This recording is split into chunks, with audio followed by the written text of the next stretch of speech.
మరో రకం దొంగలు ఇలాగే అడ్డంగా దొరికిపోయారు. డబ్బు దోచేయడమే ధ్యేయంగా ఒక గ్యాంగ్ ఏర్పడ్డారు. టైం చూసి దెబ్బతీయాలని భావించారు. ఆఖరికి పోలీసులకు చిక్కిపోయారు. వాళ్ళెవరో ఏమిటో ఇప్పుడు చూద్దాం.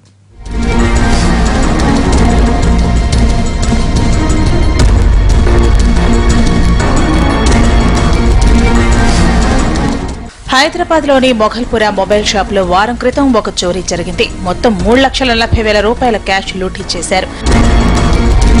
సీసీటీవీ ఫుటేజీల ఆధారంగా ఈ షాప్ లో 7గురు రంగంలోకి దిగారని తెలుసుకున్నారు పోలీసులు. ఈ దొంగతనంలో A1 మరెవరో కాదు, ఇదే షాప్ లో పనిచేస్తున్న శాలిబండకు చెందిన మహమ్మద్ ఫైసల్. ఇక్కడ మొబైల్ షాప్ లో పనిచేస్తూ రంజాన్ సీజన్ కావడంతో హోటల్లో హలీం సేల్స్ మ్యాన్ గాను చేసేవాడు. రంజాన్ సందర్భంగా నగరంలో అన్ని షాపుల్లో సేల్స్ చూసి ఫైనల్ కి అత్యాశ పుట్టింది. ఎక్కడ చూసిన డబ్బే డబ్బు, దోచేయడానికి ఇంతకన్నా మించిన ఛాన్స్ రాదన్న ఆలోచన వచ్చింది. అంతే, హుస్సేని ఆలంకి చెందిన స్నేహితుడు రియాజుద్దీన్ కి చెప్పాడు. అతడు గోల్కొండ లంగర్ హౌస్ టోలీ చౌకీకి చెందిన తన ఫ్రెండ్స్ తో కలిసి గ్యాంగ్ గా ఏర్పడ్డారు. మొత్తం 7 మంది. ఇటు మొబైల్ షాప్ లో, అటు షాదాద్ హోటల్లో ఒకే అటెంప్ట్ లో లూటీ చేయాలనేది టార్గెట్. అసలే రంజాన్ మాసం, అందరూ ఎంతో బిజీగా ఉంటారు. ఇఫ్తార్ టైం చూసుకుని దోచేయాలన్నది స్కెచ్. అంతా అనుకున్నట్టే జరిగింది.